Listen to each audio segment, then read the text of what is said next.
أعوذ بالله من الشيطان الرجيم.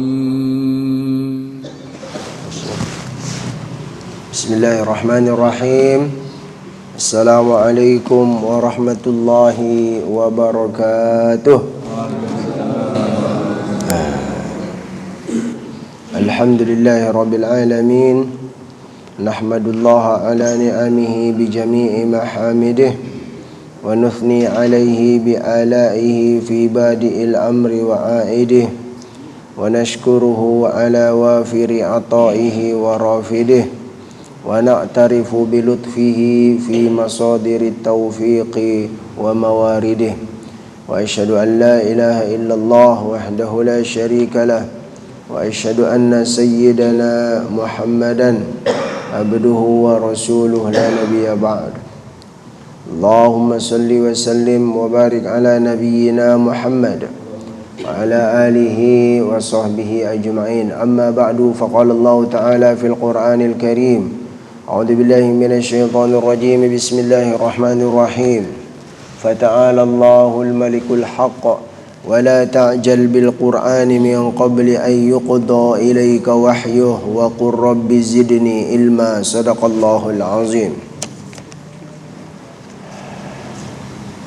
Jemaah sekalian yang dimuliakan Allah Subhanahu wa taala, mari kita meningkatkan ketakwaan dan rasa syukur kehadirat Allah Subhanahu wa taala atas segala nikmat yang telah dikaruniakannya kepada kita, kepada kedua orang tua kita dan kepada seluruh hamba yang kita sayangi dalam hidup ini. Salawat dan salam semoga selalu disampaikan Allah kepada baginda Nabi Muhammad sallallahu alaihi wasallam.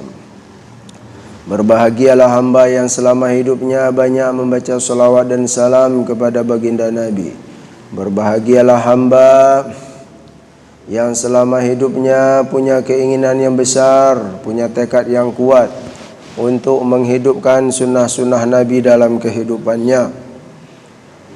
Dan setiap hamba yang di dalam hatinya ada iman, pastilah ia suka dan cinta membaca salawat dan salam kepada baginda Nabi. Jamaah salat subuh yang dimuliakan Allah Subhanahu wa taala, kita doakan di awal majlis ini bagi saudara kita, kerabat, tetangga, siapa saja, kaum muslimin, kaum muslimah yang sedang sakit, semoga diberi kesembuhan oleh Allah Subhanahu wa taala. Amin. Yang sedang menghadapi masalah, semoga diberi jalan keluar dan kemudahan oleh Allah. Amin. Termasuk saya ini, Pak, saya sedang lagi masuk angin ini ya, karena terlalu banyak jadwal. Jadi subhanallah.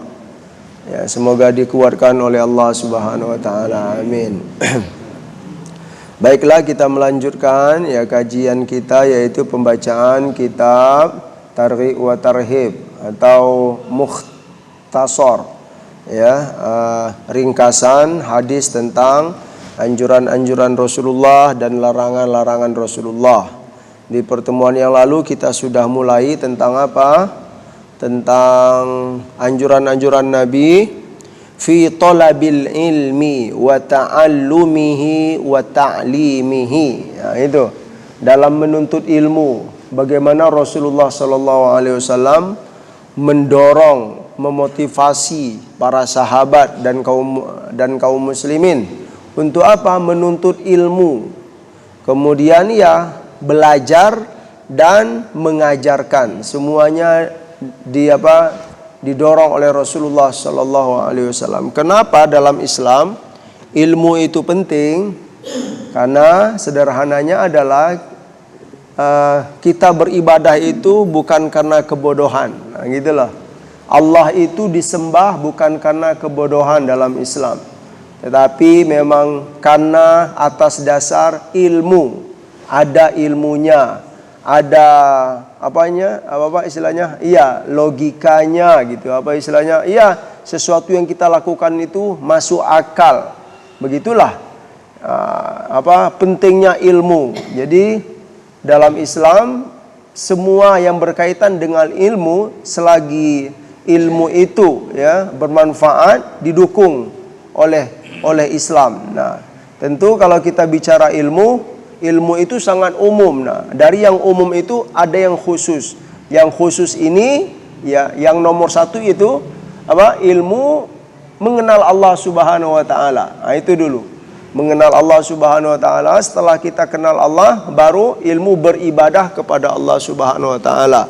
Itu rentetan ilmu yang penting. Ilmu mengenal Allah Subhanahu wa taala yaitu ilmu akidah atau ilmu at-tauhid. Nah, itu penting sekali. Inilah yang diajarkan oleh Rasulullah sallallahu alaihi wasallam, terutama selama di Makkah.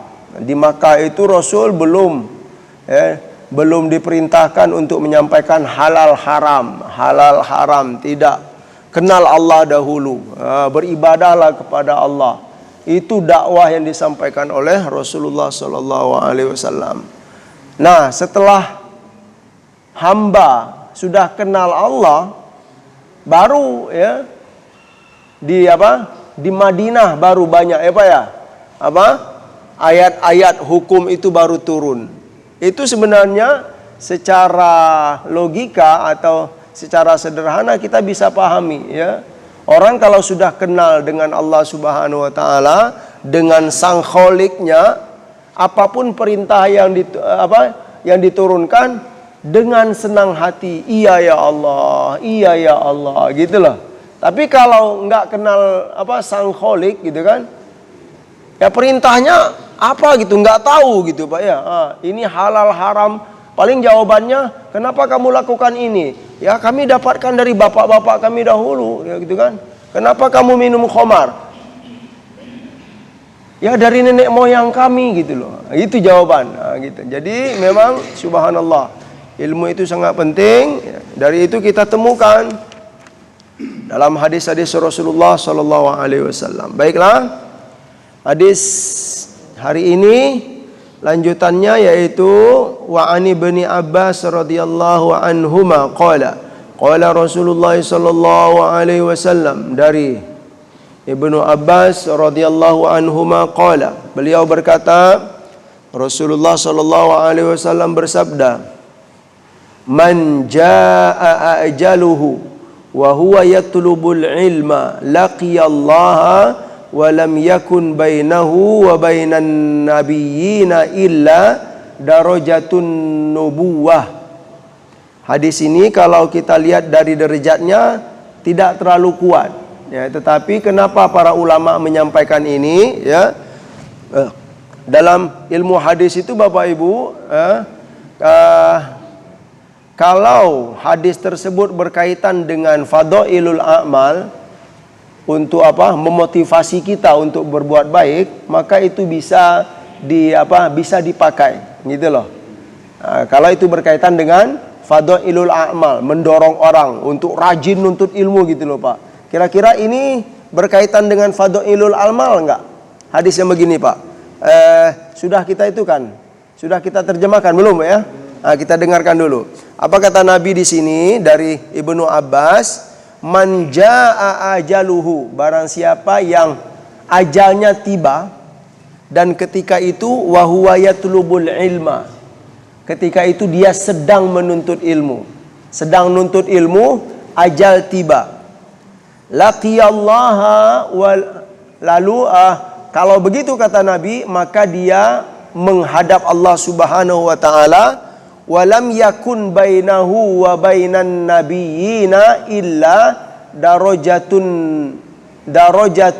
nubuwah.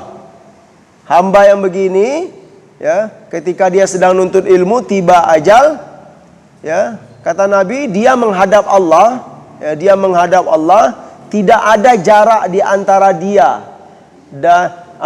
tidak ada pembeda atau jarak di antara dia dengan para nabi ya, tidak ada yang membedakan dia, derajat dia gitu Pak ya, antara dia dengan para nabi kecuali derajat kenabian. Artinya hamba ini memang dimuliakan bersama para nabi ya. Cuman bedanya yang hamba yang nuntut ilmu ini dia bukan nabi gitu loh.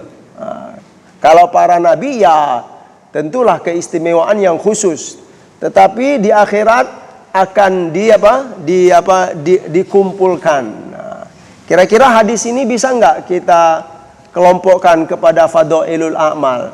Jamaah sekalian, bisa gitu loh. Bisa untuk motivasi kita. Makanya para ulama ini mengarang kitab ini adalah Al-Imam Al-Hafiz Ibnu Hajar Al-Asqalani, ya.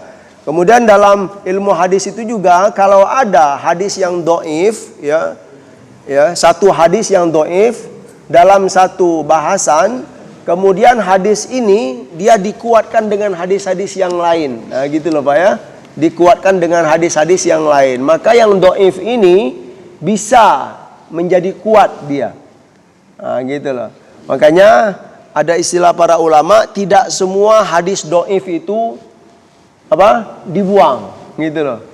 Dia bisa menjadi kuat karena hadis-hadis yang lain yang mirip dengan bahasan itu. Contoh, hadis Nabi tentang apabila kalian melihat seseorang yang rajin ke masjid, kata Nabi, dia senang ke masjid gitu Pak, ya. Maka kata Nabi, saksikanlah dia adalah dalam hatinya ada iman. Itu hadisnya kalau secara riwayat itu dhaif. Tetapi kalau hadis ini ya ternyata dikuatkan dengan hadis-hadis yang lain. Bahkan dikuatkan bukan hanya dengan hadis. Dengan apa Pak? Dengan Al-Quran. Nah, contoh dengan Al-Quran apa? Itu yang tertulis di depan sini Pak. Innama ya'muru masajidallah man amana billah. Sesungguhnya orang yang suka meramaikan masjid Allah itu siapa? Man amana billah, yaitu orang yang beriman kepada Allah. Jadi ada kaitannya, iman dan masjid itu ada kaitannya. Gitu ya. Subhanallah. Ya tentu kita dalam hadis ini ya tentu setidaknya kita terdorong untuk semangat dalam mengkaji ilmu, terutama ilmu agama, ya. Terus wa an Sahal bin Mu'adz bin Anas an abihi, dari Sahal bin Mu'adz bin Anas dari bapaknya, anna Rasulullah sallallahu alaihi wasallam qala, bahwa Rasulullah sallallahu alaihi wasallam bersabda, man 'allama ilman falahu ajruman amila bihi la yanqusu min ajril amili syai'un.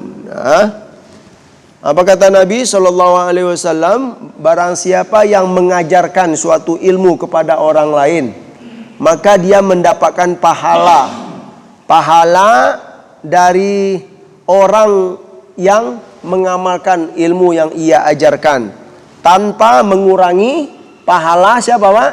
Tanpa mengurangi pahala orang yang mengamalkan tersebut. Subhanallah. Contoh saya gitu kan, ya semoga ini ya diterima oleh Allah gitu kan. Kita pagi ini saya menyampaikan hadis-hadis Nabi SAW, kemudian didengar oleh bapak-bapak gitu loh. Oh begitu ya Pak Ustaz ya, begitu Pak Ustaz ya. Kemudian besok-besoknya mulai diamalkan. Berapa orang yang mengamalkan pagi ini, insya Allah saya akan dapat apa Pak? Dapat pahala. Jangan merasa itu Pak ya, Pak Ustaz terlalu banyak pahala Pak Ustaz. Kata Nabi, tidak mengurangi, ya. Pahala Bapak sempurna, pahala saya juga sempurna. Begitu. Dan bapak-bapak yang mengamalkan, ya, bukan hanya cukup di sana, gitu kan? Kalau menyampaikan juga kepada orang lain, ngalir-ngalir semuanya. Begitu mulianya, ya, ilmu tersebut. Dan ini kita yakin. Nah, itulah yang disebut oleh Rasulullah SAW sedekah jariyah, ya Pak ya. Sedekah jariyah atau termasuk ilmun wa ilmin yantafi'u bihi, ya. Seperti dalam hadis Rasulullah SAW itu 3 perkara yang ketika anak Adam sudah meninggal, ya, pahalanya tidak akan terputus-putus. Yang pertama Sedekah jariyah, kemudian ilmu yang bermanfaat, kemudian anak anak soleh. Nah, inilah para ulama ya dan Rasulullah sallallahu alaihi wasallam mengaitkan yang ini gitu kan. Kalau kita mengajarkan ilmu berarti ilmu itu bermanfaat kalau diamalkan oleh orang. Ya.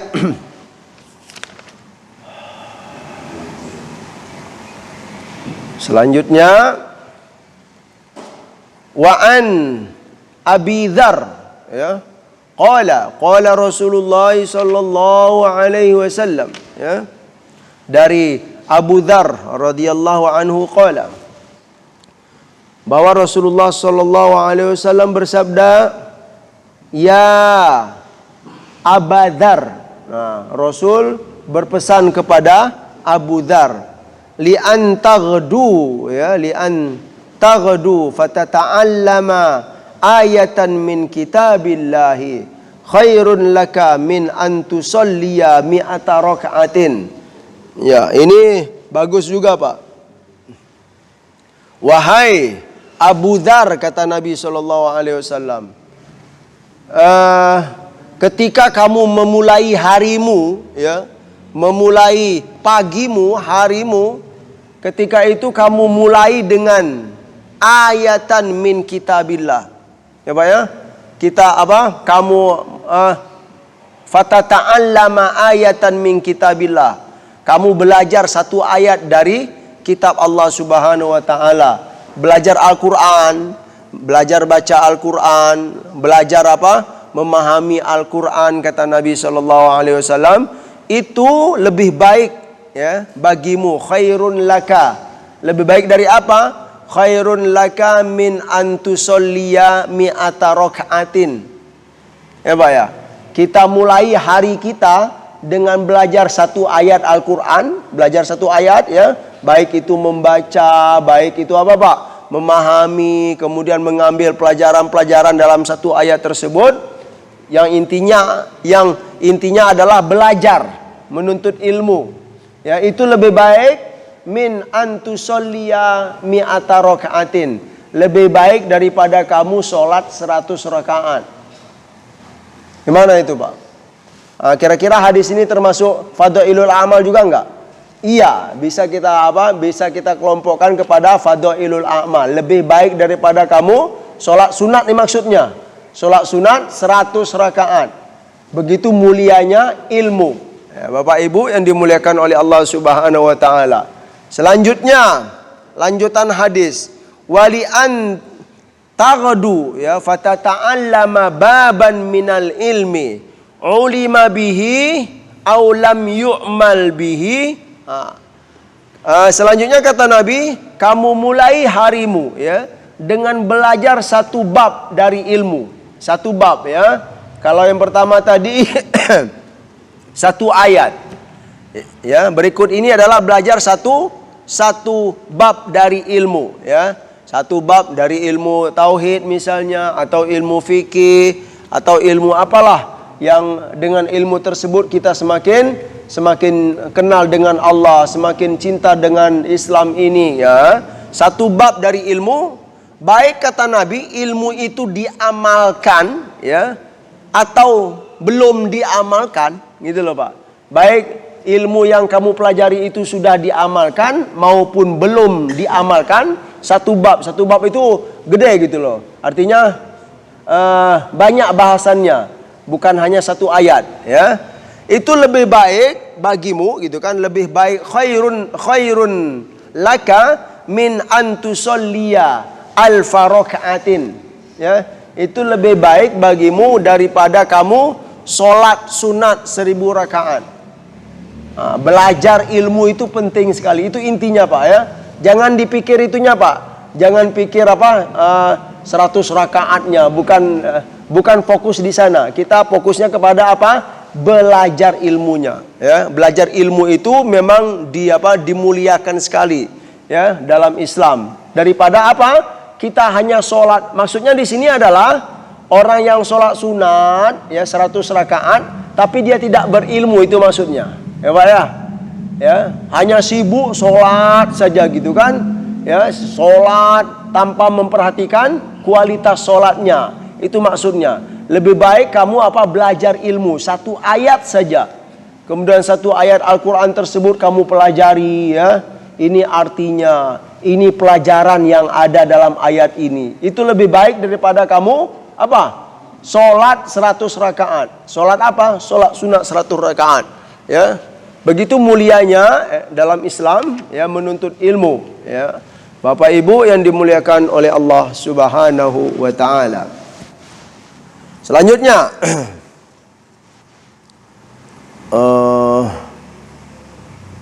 hadis tentang faslun fir rihlati fil ilmi, yaitu fasal tentang rihlah. Rihlah itu traveling, ya, kalau bahasa kita kerennya berjalan, mengembara, menuntut ilmu. Jadi dalam Islam, ya, dalam hadis kita banyak temukan, ya, para sahabat itu, ya, terutama setelah Rasulullah wafat, ya, sudah banyak mencar-mencar gitu, Pak, ya. Nah, kemudian yang sudah ada di Syam, orang-orang di sekitar sekitar Syam itu berdatangan semua. Begitulah realita yang kita temukan dalam sejarah. Ini dari siapa? Dari Sofwan bin Asal, ya, Sofwan bin Asal.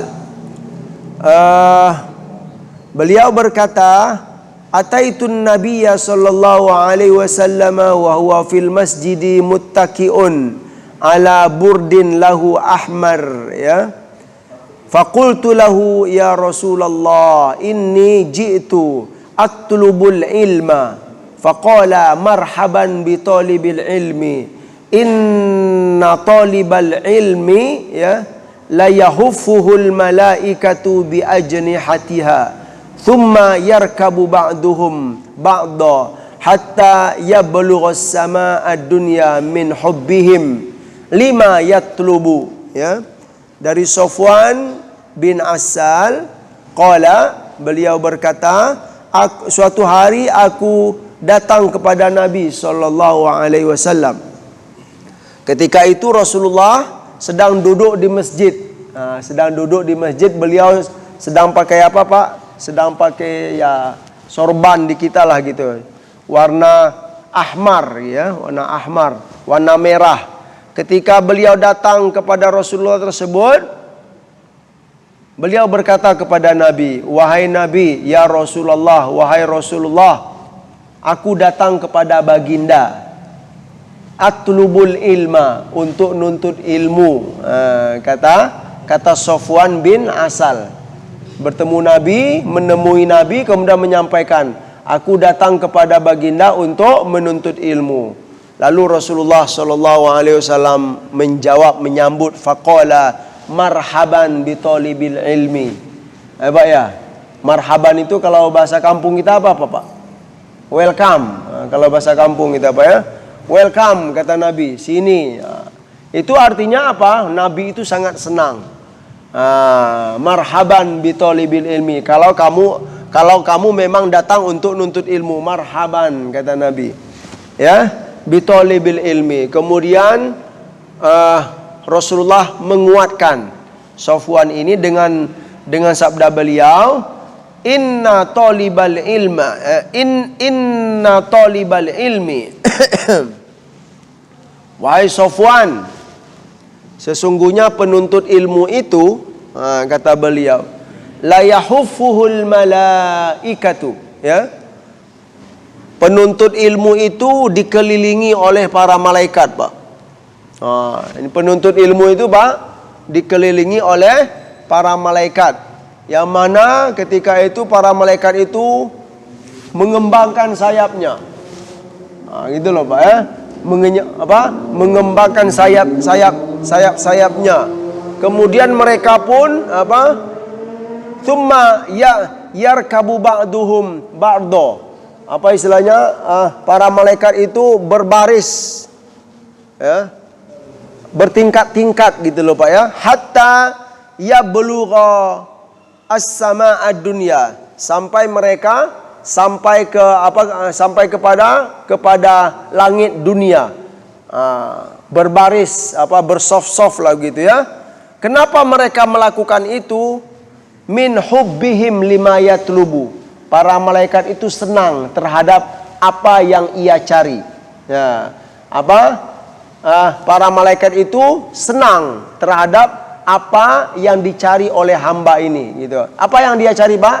Ilmu tadi. Dalam sebagian penjelasan, kenapa para malaikat itu mengembangkan sayap-sayapnya? Ya, sederhananya adalah untuk melindungi, ya, melindungi para penuntut ilmu, ya, karena mereka sangat senang sekali terhadap niat, ya, karena agenda baik yaitu menuntut ilmu. Para malaikat pun bukan hanya berkumpul saja, tetapi melindungi. Bahkan kalau kita perhatikan juga, para malaikat itu mendoakan orang-orang yang sedang menuntut ilmu. Begitu mulianya kaum muslimin, kaum muslimah rahimakumullah. Selanjutnya kita lanjutkan, yaitu at-targhib fi nashril ilmi. Ya, anjuran Nabi dalam nashril ilmi, ya. Ya, tadi kita sudah mendengarkan tentang mencari ilmunya, kemudian mengembara atau berjalan, ya, mengembara dalam mencari ilmu. Berikut ini adalah menyebarkan. Nah, setelah kita diberi oleh Allah ilmu, ya, kemudian kita didorong, dimotivasi juga untuk menyebarkan ilmu tersebut.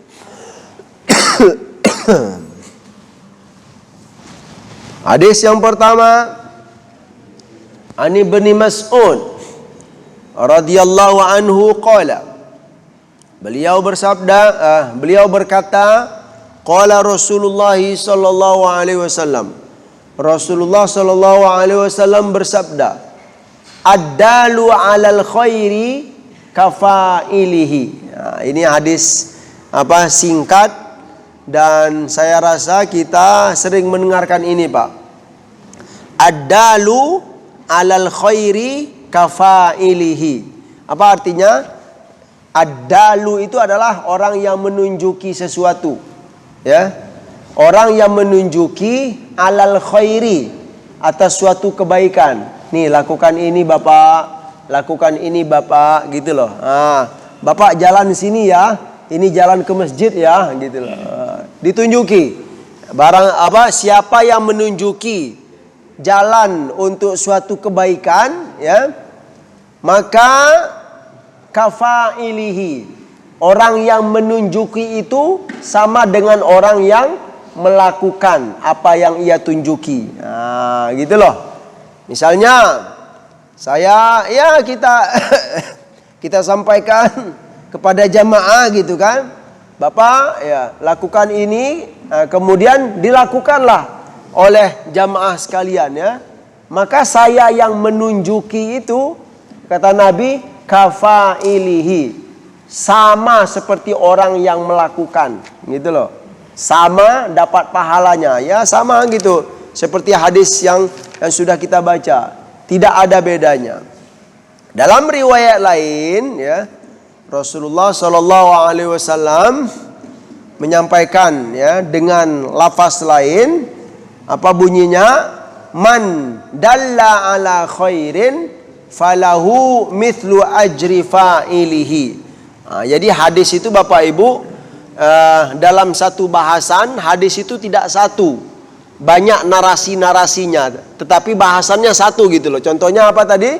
Ini contohnya bab fasal tentang menyebarkan ilmu, satu fasal, tetapi riwayatnya banyak, gitu loh, bukan hanya satu. Begitulah ciri-ciri yang kita temukan dalam hadis-hadis Rasulullah Sallallahu Alaihi Wasallam. Contohnya ada bab tentang wudu, bahasanya tentang wudu. Kalau kita cek dalam kitab-kitab hadis tentang wudu itu, ya, hadis tentang wudu itu bukan hanya satu, Pak, bukan hanya 5, bukan hanya 10, ya Pak, ya, mungkin ya puluhan, gitu loh, hadis tentang wudu. Puluhannya itu maksudnya apa? Riwayat-riwayatnya. Kalau ini misalnya riwayat dari Ibnu Mas'ud misalnya, Ini riwayat dari siapa? Salman Al-Farisi. Ya, gitu loh, begitu dia Pak. Banyak sekali. Ya, kenapa banyak? Ya karena para sahabat pun juga banyak. Yang mendengar pun juga banyak. Kemudian kenapa juga kok bisa narasi hadis itu bisa banyak? Ya karena para sahabat banyak, kemudian para sahabat pun tidak tinggal di suatu tempat. Nah, jadi yang mendengar pun berbeda-beda lafaz dan narasinya, tetapi maknanya sama. Nah, gitulah. Jadi kita jangan merasa aneh gitu kan. Kenapa dalam satu bahasan ya hadis itu kok bisa banyak gitu loh Pak ya. Bisa banyak ya. Bisa banyak apa maksudnya? Narasinya gitu loh. Format hadisnya kok banyak. Ya begitu. Karena sahabat yang mendengar itu juga banyak, kemudian sahabat ini tidak tinggal di suatu tempat saja. Kemudian yang mendengar dari sahabat pun juga mencar-mencar. Jadi begitulah sehingga terjadi terjadi banyak riwayat hadis tersebut. Nah, gitu dia. Kaum muslimin, kaum muslimah rahimakumullah. Mungkin cukup di sini dulu ya. Bagi yang mau bertanya, kita buka sesi tanya jawab. Yang bisa saya jawab, saya jawab. Yang belum, ya kita jadikan PR. Nah, insyaallah. Terima kasih Ustaz. Barakallah.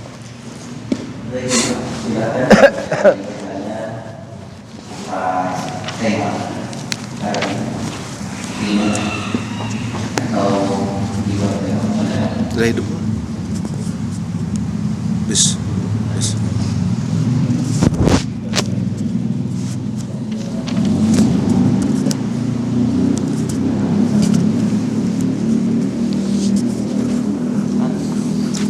Oh iya Pak. Assalamualaikum warahmatullahi wabarakatuh. Waalaikumsalam warahmatullahi wabarakatuh.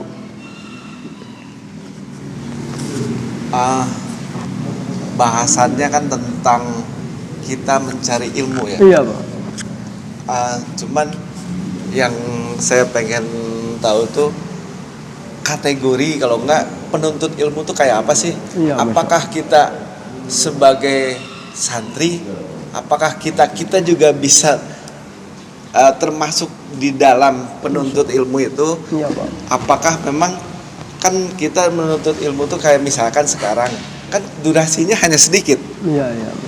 Apakah kita juga nanti ke depannya kan misalkan tiap minggu. Nah, tiap minggu itu kan juga sedikit juga kan, cuma berapa jam gitu. Iya Pak. Nah, terus apakah memang kita mencari ilmu dengan misalkan kita cari ilmu tentang belajar untuk cara berwudu misalkan. Iya. Kan durasinya kan satu bab misalkan cara berwudu, kalau nggak toharo itu satu bab itu kan banyak ya. Iya Pak. Kan mungkin durasinya lama. Nah, itu mungkin bisa kategorinya agak lama ya kan.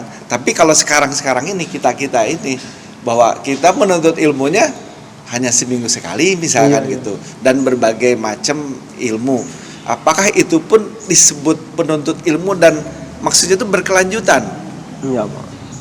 Jadi tidak sesaat aja, hanya misalkan hanya sejam 2 jam aja, tapi apakah itu juga termasuk kita tuh penuntut ilmu yang tiap saat gitu Pak Ustadz, walaupun kita tidak sebagai santri. Nah, maksudnya tuh apakah kategori-kategori itu bisa mengarah ke arah sana gitu Pak Ustadz? Masya Allah ya Pak. Ya udah. Ya, itu.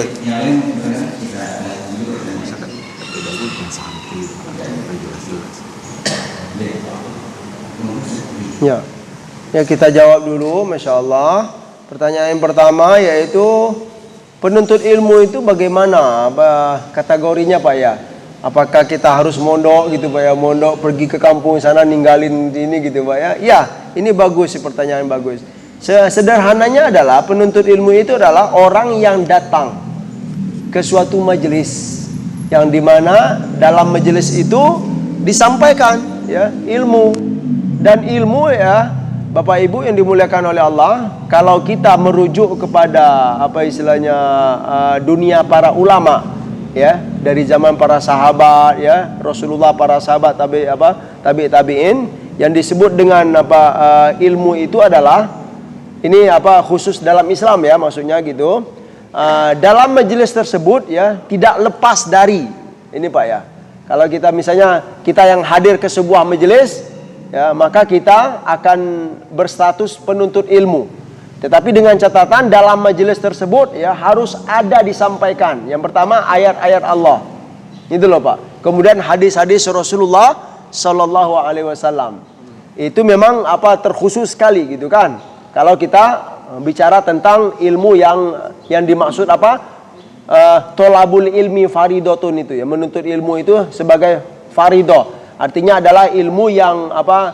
Khususnya adalah ilmu agama. Ilmu yang dengan ilmu tersebut kita bisa kenal Allah. Ilmu yang dengan ilmu tersebut kita bisa beribadah kepada Allah. Kita tahu sholat, kita tahu muamalah yang diajarkan oleh Rasulullah sallallahu alaihi wasallam. Jadi yang disebut dengan majelis ilmu ya, dalam majelis tersebut harus dihadirkan ya ayat-ayat Allah, kemudian hadis-hadis Rasulullah sallallahu alaihi wasallam.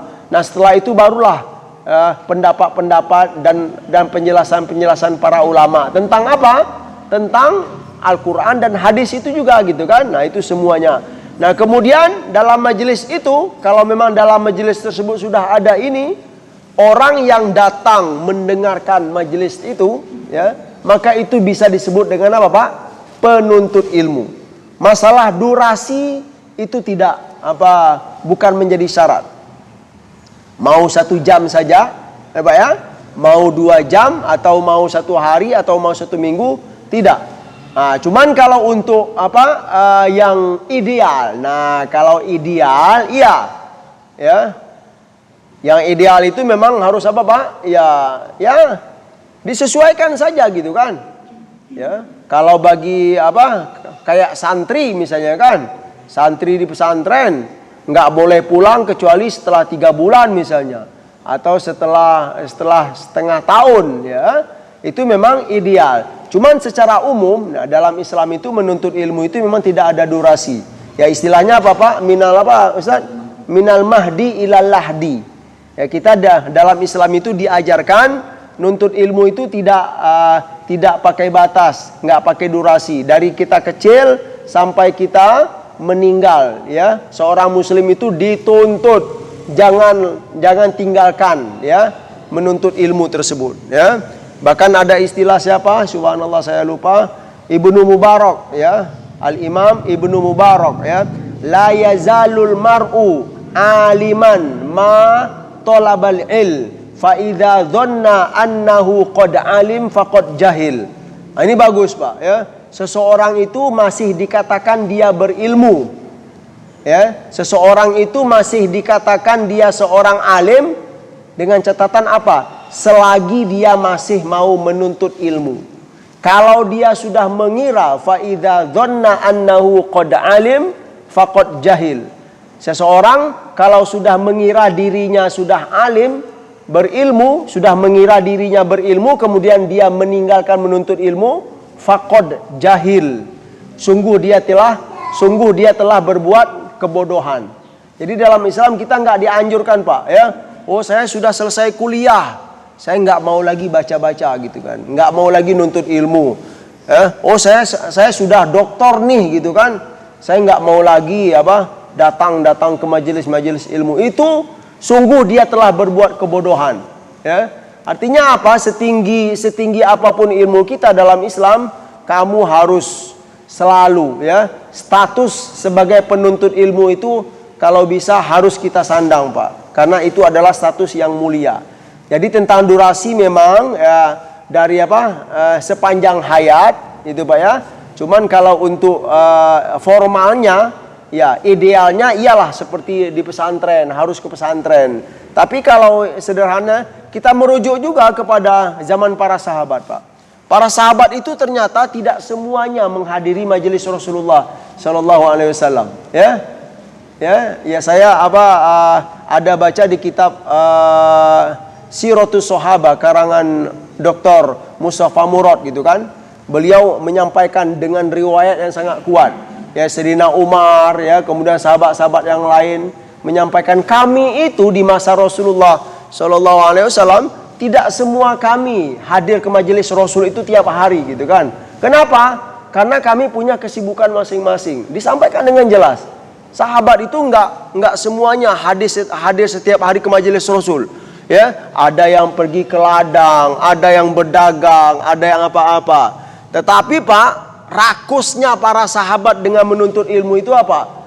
Dengan kesibukan masing-masing, ya, beliau itu rela untuk buat sip. Ya, kalau kita sip kerja Pak ya. Nah, kalau mereka sip nuntut ilmu. Artinya apa? Kalau saya hari ini Sayyidina Umar dengan tetangganya, gitu loh. Kalau saya hari ini nggak sempat hadir ke majelis Nabi, kamu hadir ya, gitu loh Pak. Kamu hadir, kemudian tolong dicatat semua yang disampaikan oleh Nabi SAW. Setelah pulang, yang tetangga Sayyidina Umar ini Pak, balik Sayyidina Umar nanya, apa yang disampaikan oleh Nabi? Tolong sampaikan kepada saya. Yang menyampaikan itu orang-orang yang jujur semuanya. Apa yang disampaikan Nabi disampaikan oleh Sayyidina Umar. Begitu juga besoknya, kata Sayyidina Umar, dia nggak sempat hadir, giliran saya hadir ke majelis Nabi. Saya dengar apa yang disampaikan oleh Nabi. Setelah pulang, saya sampaikan. Nah, gitu. Apa sih yang disampaikan oleh Rasulullah SAW? Begitu ya, gambarannya sangat jelas. Nah, pelajaran bagi kita zaman sekarang. Kita contoh Pak, ya, sesibuk apapun kita gitu kan, tolong diselipkan waktu gitu loh Pak. Jangan sampai, saya sibuk gitu kan, 2 bulan ini gitu kan, atau sudah setahun ini karena sibuk kerja gitu kan. Jangan begitu Pak ya, diselipkan waktu untuk apa? Untuk mendengarkan hadis-hadis Rasulullah SAW gitu loh ya. Sayyidina Umar itu kira-kira sibuk atau enggak Sayyidina Umar itu Pak? Itu panglima gitu loh Pak. Banyak yang diurus ya. Irak, Syam itu, kemudian Palestina itu, beliau Mesir, semuanya ya. Tahu dengan Sayyidina Umar itu. Siapa yang tidak kenal dengan Sayyidina Umar? Sibuknya beliau. Tetapi apa yang disampaikan oleh Nabi tadi? Gitu loh. Aku enggak sempat hadir. Gitu. Mencari Pak, nanya-nanya. Itu kebiasaan para sahabat. Nanya-nanya, yang bagian tidak hadir nanya-nanya gitu loh Pak. Apa sih yang disampaikan dalam majelis tadi? Nah, begitulah gambaran kerakusan para sahabat. Setidaknya kita yang hidup zaman sekarang ini juga meniru begitu. Semoga hidup kita penuh berkah ya. Hidup kita dekat dengan keridhaan Allah Subhanahu wa taala. Dengan begitu insyaallah kesalahan ya, kemudian kekurangan-kekurangan kita di masa lalu insyaallah akan dimaafkan oleh Allah Subhanahu wa taala. Derajat kita akan diangkat oleh Allah Subhanahu wa taala. Begitu. Ya, Pak? Cukup begitu, Pak. Ya, sekian.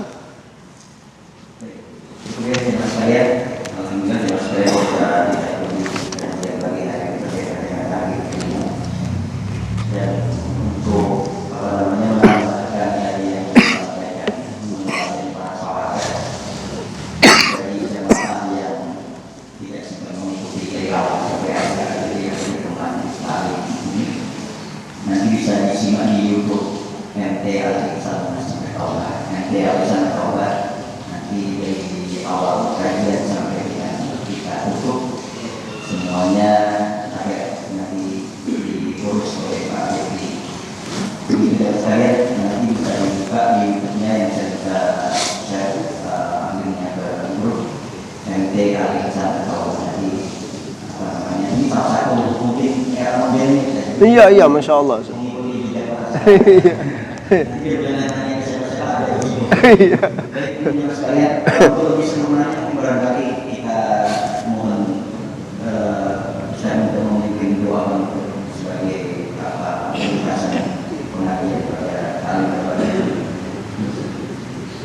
Baik, kaum muslimin, jamaah sekalian, mari kita berdoa kepada Allah di penutup majelis ilmu ini ya. Kita mohon bagi yang sedang sakit diberi kesembuhan oleh Allah Subhanahu wa taala. Amin.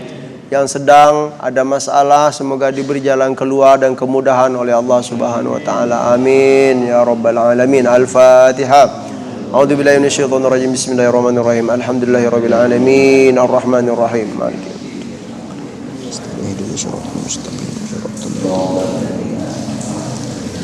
غير المغضوب عليهم. أعوذ بالله من الشيطان الرجيم. بسم الله الرحمن الرحيم. الحمد لله رب العالمين حمدا يوافي نعمه ويكافئ مزيده. يا ربنا لك الحمد كما ينبغي لجلال وجهك وعظيم سلطانك. اللهم صل وسلم وبارك على نبينا محمد وعلى آله وصحبه أجمعين. اللهم اغفر لنا ذنوبنا ولوالدينا وارحمهما كما ربيانا صغارا، ولجميع المسلمين والمسلمات والمؤمنين والمؤمنات الذين شهدوا لك بالوحدانية ولنبيك بالرسالة وماتوا على ذلك. اللهم إنا نسألك الهدى والتقى والعفاف والغنى. اللهم أحسن عاقبتنا في الأمور كلها وأجرنا من خزي الدنيا وعذاب الآخرة.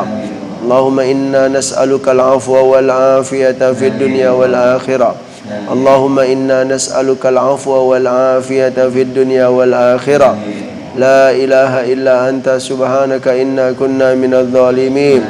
ربنا ظلمنا أنفسنا وإن لم تغفر لنا وترحمنا لنكونن من الخاسرين. ربنا تقبل منا إنك أنت السميع العليم وتب علينا إنك أنت التواب الرحيم. ربنا آتنا في الدنيا حسنة وفي الآخرة حسنة وقنا عذاب النار. وصلى الله على نبينا محمد وعلى آله وصحبه وسلم. سبحان ربك رب العزة عما يصفون وسلام على المرسلين والحمد لله رب العالمين.